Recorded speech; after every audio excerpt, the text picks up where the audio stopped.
All right, so welcome back. This is still the AM Club, the biggest morning show. Big shouts going out to every single person who just tuned in and who've been tuning in from the very first start of the show. But special shouts going out to you, Amma. I know you're doing the watching right now. She's like, why when I adverts long like that? She said, no, no, scan. What else do you want? Anyways, my name is Kojo Dasabra right here on the show. Time for us to get into Lifestyle Daily. But before that, we are definitely excited to announce the 8th Women's Expo Ghana 2024 International Women's Day edition at the Atlantic Mall, Atomic Junction, Accra, for March 8th to the 10th, 2024. Participate to showcase your products or services. Use the platform to promote your products or services. Reach your target market in the shortest possible time. Join us celebrate International Women's Day on the 8th of March. Free health screening, medication review, family planning, and female reproductive health. Participate in discussion circles on self-care and women's choices in health, pension planning for the woman entrepreneur, insurance for small businesses, digital and social media marketing, customer service, and many more. Admission is absolutely free. Kids will definitely have a play area, so please come in with your kids. For registration and participation, please contact 055-787-4977, 055-787-4977, or you can simply send an email to womensexpogh@yahoo.com. Now, let's get into the big news review, and it's good to have Mimi start off with. Interesting times. If you just joined in, I know that you're excited about this part of the conversation because we then have to touch on what is happening to the Ghanaian people here, where we're in an election year, and so it's prudent to touch on conversations that obviously help build the country. And joining us this morning and helping us with some answers for these questions is Nana Kofi Ampon Darkwa. He's a political activist. I hope he's not coming to have a partisan conversation. Hi, Nana. Good morning. Nana Kofi, how are you doing? I'm fine. Good for the Anna. I try is to. that the case? Oh, it is. You will come off cool, calm, and collected, but once But that is what we are. Nana Kofi, how are you doing? I'm doing well. I hope Good you're time. doing well. I'm doing too. amazing. It's nice to be here. I think this is the first time I'm coming here in Yes, person. yes. Good to have This you. is the first time. It's good to have I've you. been here. I think I've been on Zoom once last year. Okay. Yeah, but But in person, this is the first time. Yeah. This is the first time. You're welcome, Akwaba. Yeah, it should be. Yeah, it should be. Yeah. Are you Ashanti? Which part of Ghana do you come from? My dad is an Ashanti, Yeah. and my mom comes from Achem. Actually, So I can't I'm an through and Akan through. person. Good. But even Your with my brother mom, sitting she by you. traces her roots back to Ashanti, so Sound. I can say maybe 80%. 80% Ashanti. Great. Who now na musa minye ni? Now let's delve into the conversations that have been spun off over the weekend. So we start from the demolition exercise at the Butumburam camp. We've had to live with these people for years, since 1992. Somewhere in Oh, the yeah, 1990. 1990, Yeah. 1992, thereabout. They have lived there, we've had different conversations of, the UNHCR taking their hands off them at some point and then coming back because there were more of them coming back. And then, of course, they do as well. Absolutely, absolutely. And in Liberia, the peace was not restored at some point, so they had to come back. And we've lived with them as family. Now, all of a sudden, they wake up in the morning and, first of all, I want to believe that they were giving heads up as to they evacuating the place or they exiting the place because it was time for them to go. Again, right now, if you ask me as a Ghanaian and as a human being, I just feel like they have overstayed their welcome. I mean, Liberia is coming up really good, and I would think that as patriotic people, they would want to go back home to help develop their country. However, they have become accustomed to living here in Ghana, and so they've built a home here. Some of them speak Tree and speak but then the government says they have to move, and the reason for the move is to build schools and develop the community as opposed to inhabiting them, because as of now there are conversations of thieves and stuff growing in that environment. So In your opinion, what do you think the government could have done differently instead of, bringing the whole place down like this to get them to go? Okay, well, let me start by saying a good morning to your cherished viewers who are watching us. It's my first time being here. It's been a long time. I took a break from these kind of things. Yeah? Yes, I took a break from these kind of things. No. The activism is not activism. So I think I'm trying to come back, and this is my first time. Awesome. It's good to have you. Socrates said that the unexamined life is not worth living. So sometimes you need to sit back and re-look at certain things. Yeah. So I sat back and I can say I'm back. But how's the comeback? It's great. It's great. You define it for me. Okay, right after this, I'll see if the comeback was good. But talking about this issue of the refugee camp at Bujumbura, I think that we'll need to look at the historical, antecedents, how it came to be, how the refugee camp came to be. I remember in the middle 1990s, as we were talking about, the UN had to discuss with President Rawlings at the time because of the political instability in Liberia, for him to accept some of these Liberian people who wanted to leave the country for safety in this country, and he gladly did so. I think as at the time, I think the agreement was supposed to span for 10 years, if my memory serves me very right. The agreement was supposed to span for 10 years, and these people were living in Bujumbura. The UN took care of them, giving them food, water, shelter, everything. They were not made to do any work. So they were here with a silver spoon in their mouth, so to say. And after the 10 years, that was in President Kufuor's tenure. I remember very well that the government of Ghana, in collaboration with the UN, began to organize very impactful programs back in Liberia to serve as a bait to get them out of the country then, because the time that President Rawlings had arranged with the UN had come to pass. So in the actual sense of this whole issue, these people should have not been in Ghana as at, let's say, 2009. To be very charitable, let's say 2009, because President Kufuor began the process. They began to, put in some initiatives, get some, small loans, that kind of thing, to bait them to go back into their country. But mind you, these are people who came here, they cohabited, some of them came to give birth, some of them came to marry Ghanaians, and most of their children who are now living there have not known any home apart from Ghana. I don't know the statistics, but I dare say that those who are living there now, most of them were not born in 1992. Those who were there in 1992 have become very old. Some of them have left. Some of them may have died and all of that. So those who are living there now, we can understand them a bit because they have not known any home apart from Ghana. And our laws explain that if someone is born in this country for a very long time, automatically they become citizens. So these people technically can be referred to as Ghanaians, even though they are not, even though we know they are not. They can technically be referred to as Ghanaians. And one thing we must also remember is that when President Rawlings accepted to bring these people into Ghana, he consulted the chiefs in that area. It is the chiefs that gave them the land to put up the structures for the refugee camp. And so the buck stops at the chiefs, technically, because they are the ones who gave them the land. And we read that they are the ones who are triggering this demolition. Absolutely. Yes. So the first point I want us to understand is that these people, we can say, may have overstayed their welcome.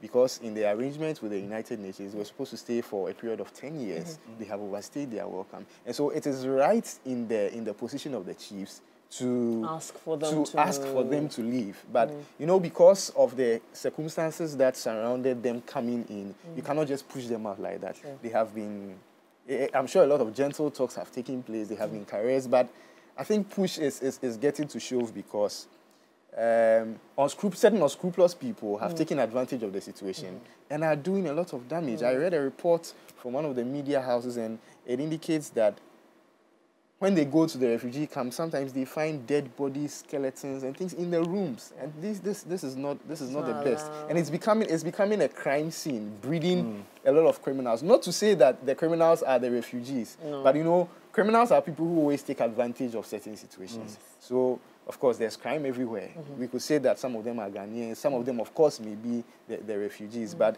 the whole situation in itself is becoming an albatross that is hanging on the neck on the chiefs and people of Bujumbura.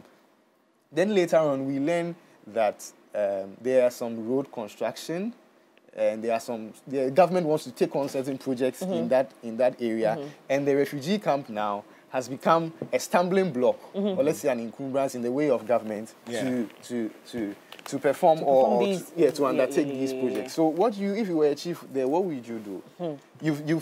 First of all, these people have overstayed their welcome.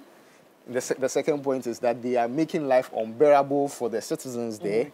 And the third point is that government wants to improve the life situation over there. So if I were a chief there, to be very honest, I think they have been able to endure for some time. We must understand the position of the chief because they have been able to endure what has happened for some time, and it's kind of right in a way. I remember some time ago they started doing it in a very wise way. I think on the field, on one of the playing fields where they used to play football in the refugee camp, they started constructing schools and I think a police station also, all to send a message that, guys, your time is up. Yeah. So I think that it's been long overdue. Yes, we've tried our best. We've tried our best to keep them here. I remember somewhere, if my memory serves me right, this would be like 3 years ago, there was a conversation of things moving, and I heard them on television stations, and they ran. I was like, the gods. Like what? The audacity. What? The audacity for me. But then again, they do have, right, as you rightly said, as how they got into the country. Joining us for the conversation, my very good friend, Julius Kwame Anthony. How are you doing? Good. How about you? My personal social activist. How are you doing? I miss you. It's good to have you back on the show. It's good to see you also, and my brother. You're very good friend. You're my good friend. You're very good friend. He was my de facto roommate. Back slept in the same room before. That's not true. I'm telling you, this is my friend. He's my brother. It was my de facto roommate at a time for a whole year. Yes. Sometimes I slept in his wonderful. room. Oh, it's good. This is family reunion day. Sort of. Apparently, I've not seen him. And I've not seen him in a long while. Wow. I've not seen him in a long while. It's truly Ghana month. Yes. Right. So we're touching on the conversation of the demolition exercise going on at Bujumbura and the events that have happened and have occurred towards this. In fact, we've read that the chiefs are demanding for them to move because they want to put up some developmental, infrastructures over there. They want to make certain decisions that will help and eradicate the canker growing up there in the society. Now, what's your take on the harsh condition? Because I would like to say that this is pretty harsh. What do you make of it? Well, I think that the people of Ghana are enduring harsh conditions all over. And these is just one of the symptoms of the general hardship that exists throughout this country. And it's important to note that we are at a time where state resources, tax revenue, has been spent in ventures which could otherwise resettle all these people. Because I speak for these people and the displaced people by the VRA-induced flood in the Volta region. When I say that the spending of $58 million by the President of the Republic, his cousin Kanu Friata, Vice President Mahmoud Bawumia, and backed by some members of the clergy, who told us that it is, to satisfy God and to give thanksgiving to God for the good life that Ghanaians are enjoying, including having them displaced by the VRA flood, having them displaced because the resettlement camps can no longer exist because they are on people's lands. But that project is supposed to be thanksgiving to God for the good conditions that these people are living in. I speak for these people when I tell you that Okujeto, a Black West project that he did for the resettlement camp, okay? If we should spend the $58 million that has been used to create the pit, and that pit is supposed to be commissioned on the 6th of March in consecration to God, if we should spend that money on a similar project, we could resettle 87,000 people per his estimation of the project he did over there. And we have a government led by President Akufo-Addo, backed by Vice President Bawumia, who spends this money just to dig a pit in the heart of Accra, and they tell us that they are going to commission it on the 6th of March. What are they going to commission? So if you see these conditions, They are but merely a symptom of a failed regime who, for the past 7 years, has plundered the public purse and has abandoned every reasonable venture that they could be spending for. And that is the situation we are facing. If you listen to even his State of the Nation's address, none of these issues were spoken about. The Akosombo Dam spillage, which destroyed the households of people, was not mentioned even for once. And then a day after or 2 days after his State of the Nation address, we have citizens of this republic who have been displaced. And I tell people that we do not need the President of the Republic to even ceremonially tell us the state of our nation. This is the state of our nation.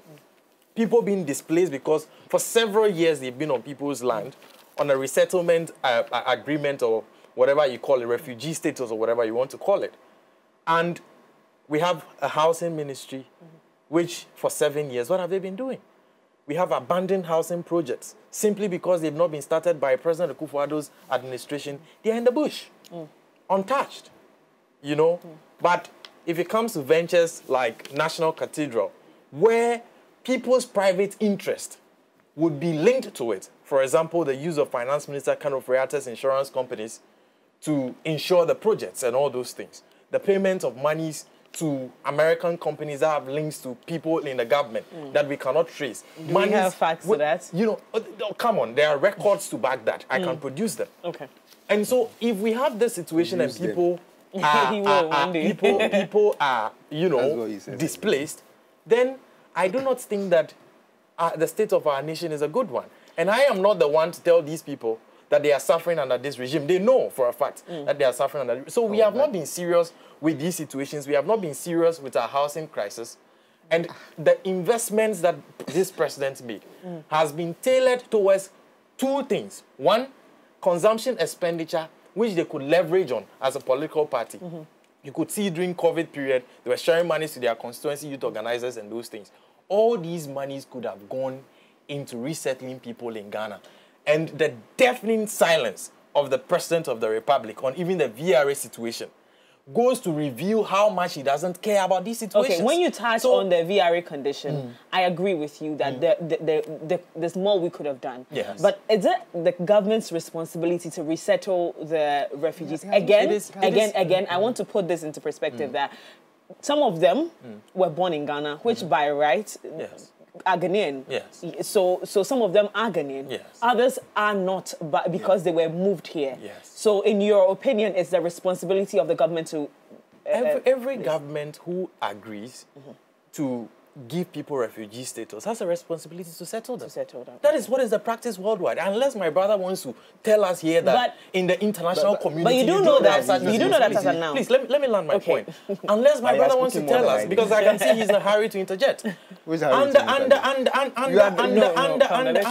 Under international law, you have that responsibility the moment you grant people refugee status. Okay. You're supposed to house them. Okay. And so you can't leave them on people's land for several years and not do anything about it. And I agree that it is a problem that has existed from successive governments. But for a president who has made commitment to projects which can be described as wasteful, and the facts exist, they cannot be disputed. $58 million. What do we have for it? A pit at the heart of Accra. And so there is no way you can tell me that the resources were not available to him if he has one to be able to dig a pit with. $58 million. So these things which exist, and the VRA one, if not for anything, you cannot deny the fact that those are clearly citizens of Ghana. Of course. When he went there, the only thing he could talk about was votes. And so if we see these things under the president who has demonstrated by far that he is going to, you know, supervise over wasteful expenditure, he's going to supervise corruption under his entire tenure, then it is okay to point it out to him that the failures which exist under him, the resources which he has squandered, could have gone into fixing some of these problems. Okay. So anybody who says that because they are not Ghanaians and they are refugees and they have been granted, it means they are not supposed to be taken care of, must be mistaken. You do know that if you displace people, my brother, you've been here for close to 10 minutes. And what 10 minutes is he talking about? If you displace people and your only reason is one, because they are not citizens of Ghana or something, you must understand that the consequences are going to flow to citizens of Ghana. If you displace people, they don't have places to stay, and they are roaming all over, who are the people going to bear the brunt of that? So we have a president who has never been serious about the key issues that concern the people of Ghana. And I think that it is high time the citizens of this country begin to publicly call that out. I am of the opinion that we should not have a situation where we have people who blatantly lie to us 24/7 are celebrated in this country. And that is our biggest challenge in this country. Why do we have this situation? Why do we have the situation, I mean, where a president can ignore the displacement of close to 100,000 people by a flood which could have been prevented? I would like us to stay on the Budumburam conversation. They have a relationship. No, He has not- they he might. has not- They he might. has not even contracted a sentence. They They might. have a in relation They to might, that. but I want us to say Let's focus on that issue. And I can draw the link for you if Draw you what link? don't see it. Draw what The link? relationship is that Draw we what link? have He a has spoken president who for have too gone long. into expenditures He has spoken for which too long. actually He has be spoken for getting too settled long. with He has people. spoken for too long.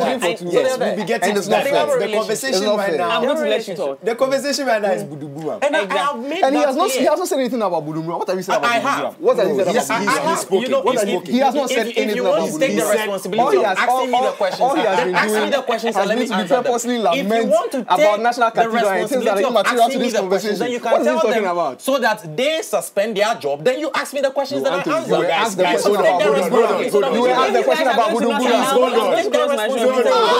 on. You were asked the question about I told Budumburam. you. He is fond of You this. said that. He is fond of this. You said if you want to ask the questions, you are asking me now what I've said about them. If you want to ask the questions, then take the job and ask. So what have you said in relation to Budumburam? Okay, Kofi, Yeah, I'm so going you to- No, you shouldn't do that. take that job. Is that your question? Then keep quiet. shouldn't and let do me that. answer. No, you Is shouldn't that do your that. question? I don't need you to wait, Anthony, hold on, hold on. Let me answer. This is not So sitting over there. you spoke the whole time. I wasn't even here to. Okay, You all right. allow me to land my point. If I land my point, you make your point. Please continue. If you want to ask me questions, Have you then landed take your the job. point? and Have you I will do it. landed your It's point? as simple as Have you that. landed your point? The point I'm making is that if he is saying that the Budumburam situation does not have any relationship with the VRA situation, That is not I my am question. drawing. He said that. That he has I don't think you want to answer The him, record or is you want to there. Yes, answer. I want to answer him because he says he wants to take Then the you're going job. to take 2 seconds to I'm finish. saying- Yes, and I'm saying that the relationship does exist.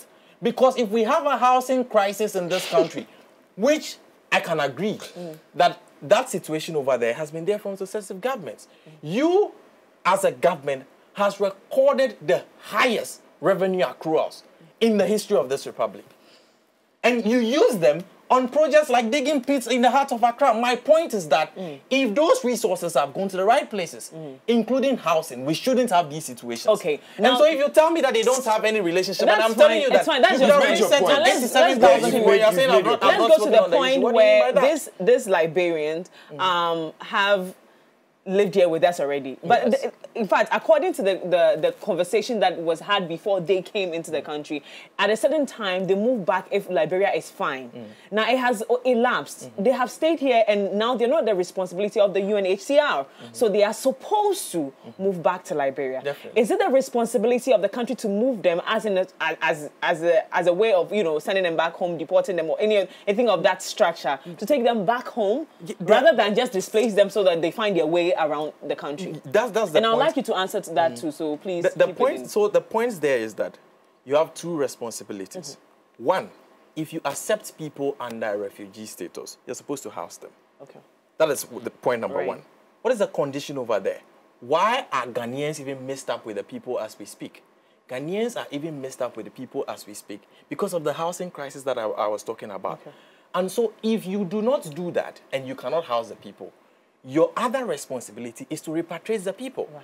If the people have not been repatriated and they are still here, our government owes a responsibility. It's as simple as that. Okay. And I am saying that under this regime, if we had not ignored the most essential things that matter to the people of Ghana, citizens of Ghana are among those people, in their thousands, who have also been displaced. We shouldn't have this situation by now. That is what I'm pointing to. Right. And Thank for you us to very much. even pretend that they are only Liberians who are there, it's even ridiculous. Yeah, we can't you pretend. would be shocked to find out that the Ghanaians are more. No. We are You'll privy be to shocked. that information. You'll be shocked to We find are- out that Ghanaians are more. Wait, hold on. So and we are quick to make the situation about Anthony. foreigners and label it that they are Anthony. foreigners and anything at all We- can happen to we them. are privy- Forgetting that our citizens are also in other countries. Yes, we are privy to the information that there are Ghanaians living Even there. more. Yes. But my question here is, if there are Ghanaians there, can you, in the best of your knowledge, can you elaborate why would a Ghanaian be a refugee in his own country? It's not necessarily about being a No, refugee. but you are at the refugee camp. So definitely, automatically, you look like a refugee, whether you like it or not. So in my earlier submission, I indicated that, of course, wherever human beings go, there is we tend to grow together, right? If you bring a chunk of Togolese into this country and give us 5 to 10 years, we'll mix up among ourselves. That is the natural phenomenon that we cannot prevent. The point I'm making is that the refugee agreement. And what I was expecting Julius to talk about was that the refugee agreement and how it has expired and how that whole refugee camp is becoming an albatross hanging on the net on the necks of the chiefs and people there. He didn't even mention the chiefs in his submission. The chiefs are the ones who gave them the land. The government is not the one demolishing and displacing people. It is the chiefs who are doing that to save the land. So where from the peripheral issue? I think most of the things he has said are issues that are hanging on the periphery, and he has not dealt with them. You are speaking to if he responds to you. Of course, you should respond because I mentioned here that for the 10 years, hold on, let him finish. For the 10 years that the UN agreement with Ghana was standing, the UN used to provide these people food, water, and everything. They were not even made to work. Now the 10 years has elapsed. These people have been spoon-fed for so long that they don't even know how to put themselves together and find some work to do in this country. What do you expect to happen in that place? Of course, and it is a place on Ghanaian land. Before they came there were Ghanaians living there. They will also marry and give birth. We cannot sit here and say that the Liberians who came did not marry some Ghanaians. Right. Of course, there are so many stories. Even now, there are a lot of football players who have Ghanaian lineage, who can trace their birth to places like this, the refugee camps. I can mention, I think Jeremy Doku of Manchester City traces his birth to the refugee camp at Budumburam. So these are natural phenomena that we cannot prevent from happening. The point is that the refugee agreement has expired. In every right sense, these people should be out of the country. President Kufuor and Mr. Samjirasa then, when the MPP was in government from 2000 to 2009, started initiating certain programs in Liberia in their home to bait them to go back. Some went, some didn't go. So what happens to those who haven't gone? The chiefs then have to take the responsibility to make sure that they save their netizens. You understand what I'm saying? As opposed to protect the individuals in the space. Because, again, if they are not going, and Anthony made a point of repatriation, they could have, this an initiative that the Ghanaian government could have taken on behalf of the chiefs. That hasn't been done. So for them, it is not entirely their fault that the people are living there, but displacing them this way is my concern. So what else would be the alternative? Because already we are talking about these people who have been born in this country and by law are somehow Ghanaians because they have not known any home apart from Ghana. Right. How would you want to approach that situation? And this place is gradually becoming a crime scene, day in, day out. As a chief, if you were a chief, what would you do? If Anthony was a chief, what would he do? Okay, if you're asking this question, do you want me to answer Anthony? Because I want both of you to answer. You see, he has a penchant of trying to throw questions to me as if he's the host. So that's what I'm saying. I will answer you by saying, take it. I'm glad. What would you do? I'll answer you by saying, if I was a chief, I would absolutely go this route because I don't think there is any other thing the chiefs can do. We must remember that President Rollins consulted the chiefs before bringing them here. Right. If the chiefs had not agreed, this Budumburam refugee camp would not have been existent. Sure. But we're hearing they still own that right. Place that has been, set up for them to move. Is that Where? place ready? I mean, in the Western region. Well, I don't know. I don't know about this information. No, I don't know. It's been said that there's another place that has been set. My problem here is if it's not even ready as we speak, moving forward, what are we doing to these people? Are they going? Are they going back home? Yes. Are they going back home? Are we taking force to move them out? Is that the best solution? I'm asking both of you. You see, point number one, that it is the chiefs that gave the place to them. The lands may belong to the chiefs, but it is not the chiefs that gave the place to them. So who gave the place to them? Come on, chiefs cannot resettle foreigners onto Ghanaian land, even if the land belongs to them. there is no law under which they can come. Please, let me make my point. As I said, if you want to ask the questions, take the job. I'm willing to. So who is now? Please make your point. I'll find out. I'm coming to find out. Who is now championing the displacement? Hold on. My friend, if you want to take the job, take it. It's as simple as I'm not going to go on this as if we are on the streets. I'm not going to tolerate it. So if you want to take the job, take it. And I would gladly sit down and answer you. Anthony, please, to the question. The point I'm making is that he needs to understand. I said the land, albeit belongs to the chiefs, they are not the ones who resettle the people there. There is no way under international law chiefs will be able to on their own resettle people on any land. That's the point I want to correct. And he should get that. I don't see why he is interjecting and making all those things. So that's the point. The lands, albeit belongs to the chiefs, the people are there because the president of the republic, under an international agreement, resettled the people there. That's point number one. Point number two is that what I'm trying to make you understand is that the majority of the people that now live in those camps, those places you call Liberian camps, are Ghanaians. Not the Liberians. And so the presumption that these people are all foreigners, and for that matter, the solution to the problem is only limited to deporting people is flawed. Because you cannot just deport. Would you deport the Ghanaians too? What will you do about them? And that is why I am saying that the underlying problem over there is a housing crisis. If you find your own citizens now willing to go and stay in places which are intended to be refugee camps to foreigners, then you have a housing problem. That's the point I want him to understand. Okay. And I don't see what is rocket science about this, what is not understandable about this. Okay. Ghanaians are over there. Does he deny the point that Ghanaian citizens are there who now constitute the majority? The people who are being displaced and they were shouting, they were all Ghanaians, speaking Asante Tree and all that. How do you tell me that those people are Liberians? Let's even assume that they stay there and that's the reason why they learn the language. The overwhelming majority has been proven to be Ghanaian citizens. And so the problem is not only a resettlement issue, because the people who are now there are your citizens. How is the solution to that saying that chiefs are claiming their land, so they should go, they should go, they should go? How is the solution to that chiefs are claiming their lands? It's a housing problem you have. Your capital is choked. People keep trooping in. And so every place that looks like a place that can, accommodate people, they keep going there, including refugee camps intended for foreigners. The problem there is a housing problem which needs to be solved by the state. Okay. So you don't sit aloof and now tell me that, and the people, because, they have been resettled under a certain agreement, the agreement has elapsed and all that. That is just the background. The new problem, the challenge you have now, is dealing with why. Why is it that a Ghanaian, why would I be willing to leave my home and go and be in a refugee camp intended for Liberians? Why would a Ghanaian do that? Why would Kofi do that? Why would Kwabena do that? Why would Musa do that? That is the question we should be asking. Okay. Musa would only do that if he doesn't have alternatives. And the facts are there to prove to us. Move all over Accra, you will see. People are living in kiosks and all that. We should be dealing with those problems. And if you have those problems, you don't put $58 million in a pit. Sounds like a call in the right direction for me. You don't put $58 million. So let's not pretend that it is only the Liberians that are there. And you see, I find it difficult that anybody would want to deny this. This is known. Everybody knows this, that it's not only Liberians that are there. Everybody knows that Ghanaian citizens are there. And he admitted somehow that, yes, wherever human beings are, there will be interactions and blah, blah, blah, and blah, blah, blah. Why do those interactions happen, and why are the interactions not limited to even the Ghanaians who are the landowners taking the people out of the camps to their homes if they have homes?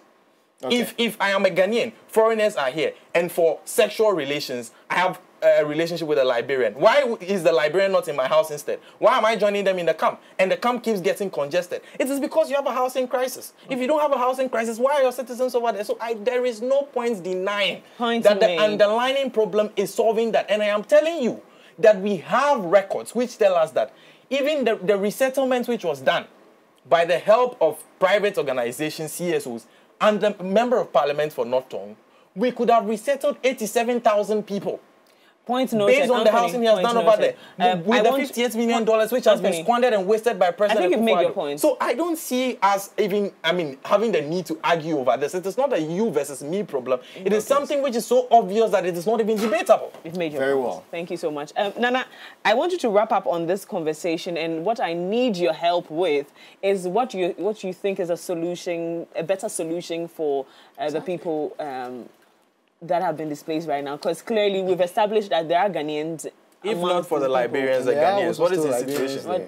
So tell me. So right now, I think that I don't know how best we can go about this, but there should be a way to find out who is Ghanaian and who is not. Of course, Okay. of course, There should be a way to find that. Definitely. That should be the first step we should take to get a solution to this problem. We find who are Liberians. We find a way to get them out of the country. We find the Ghanaians. We find how they got into that place, whether it was through relation or probably family or something. How did you get here? Where were you? What's your family tie? Where can we trace you to? We find all those things. I believe that if we do these two things in the next 2 or 3 weeks, we can be able to find a very common ground where we can settle all of these things. The housing problem he's talking about is something that we've all bemoaned in this country for years and years and years. Of course, we don't see urgent solutions from successive governments. Of course, there's a housing problem. But then also, we must not also forget that this thing came out of political instability that came in Liberia. These people came to settle there. And we need to solve that problem. The agreement has elapsed. That's the point I'm making. All right. Thank so, you very gentlemen, much, quickly, we're just brushing over the State of the Nation address. Yes, that happened last week. And my question is, was it concrete or empty? If the former, why? If the latter, why? You're asking me? Yeah, to you. I think it's been an honest account of what has happened in this country over the past 8 years. I think that in 2016, when President Akufo-Addo won the election, came into power in 2017, there are a few things that he said. There are a few timelines, there are a few targets that he set for himself. There was an expectation, Ghanaians were expecting that the country was supposed to move from place A to place B. And what I love about what he did last week was that he admits that, yes, indeed, I said that we were supposed to get here. But something happened along the way. We stumbled, we fell. If you read, I think the last but 2 paragraphs of the Sona, he says we stumbled, we fell, we've gotten up, we've gotten the dust off our knees, and we are moving forward. And so it's been an honest admission. It's been an honest communication to the people of Ghana that, yes, I promised this. I haven't been able to deliver fully. I have not also failed, however, but this is where we are. And this is where I believe that we can get to before the year ends. Okay. So it's been a concrete. You think it was a fair conversation? Yes, I think it was a fair conversation. Anthony, tell me what you think. You see, I think that we as a people must begin to be honest with ourselves on what we mean by governance and what we mean by the President of the Republic accounting to us on the state of the nation.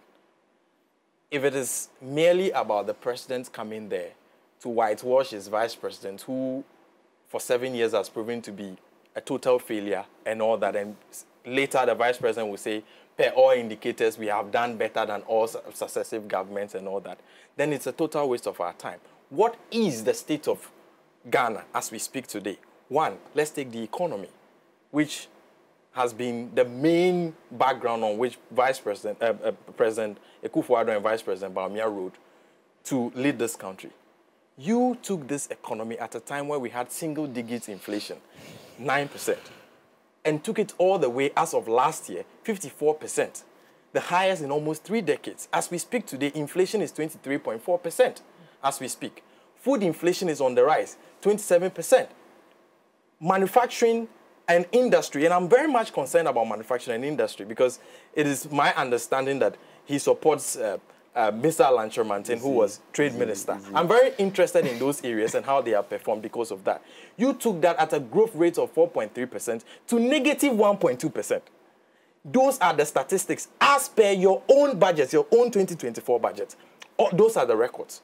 And then you come and tell us that you have turned the corner and you are making progress.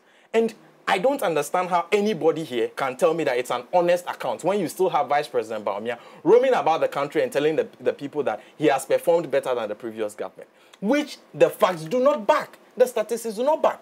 Then you have the President of the Republic go to talk about the State of the Nation's address a week after the Ghana Statistical Service has released data telling us that there is 14% unemployment, 30% youth unemployment in this country, the highest in 3 decades. And you have that president not mention it even once in his speech, and you tell me that it's an honest account of the State of the Nation address. Which kind of dishonesty is this on a national scale? Deceiving the Ghanaian public when there is nothing you can resort to. I can pull out the data, I have time here, I have his number. I can send it to him if he has not read them yet. He's my friend. I told you we slept in the same. I can send all of them. If he has not read the Ghana Statistical Service report yet, I can send it to him. Okay. And send it to me too. And send it to you too. And to you. And you have a president. Please don't interject me. I did not interject you when you are speaking. I'm not going to tolerate that. And we actually are wrapping up the conversation. Please, we are wrapping up. So you have a president of the republic who goes to make an account to the country and ignore the young people. And for me, I want to speak to young people directly. You are being insulted every single day when President Akufo-Addo and Vice President Bawumia go about the country and tell you that they have improved this country, they have done better than every other government in the history of this country. It is nonsense. You are being insulted. They are telling you that you are stupid. Because if you can be here and be unemployed and be suffering, and the person who is supposed to deal with those problems, you trusted them with your mandate in 2016, you trusted them with your mandate again in 2020. And while you did that, your condition of life keeps worsening every single day. And they go about telling you, because of their political interest, that the state of the country has improved, they have turned the corner, and all those things they tell you. You should think twice about the things you hear in this country. And mind you, the choice you have before you is the choice of the person who at his time you had inflation at 9%, and another person who has inflation up to the tune of 54%, 23% as we speak, unemployment at 14% when they took it from less than that, and they are telling you they have done better. That is the choice you have. You have a choice between people who, feed on mediocrity. You print cards and tell people that cards can solve all their problems. You pick card over interchanges and all these things. That is the choice you have before you. And I want to tell you that if by any mistake... You have told them a lot of things. If by any mistake you do not make the choice which is better for you, and you fall for this, slogans and all those things. So I am very worried about his level of passion as to... And you know something? I want to end you with this. I want to end you with this. That if by all... No, his passion towards... What passion?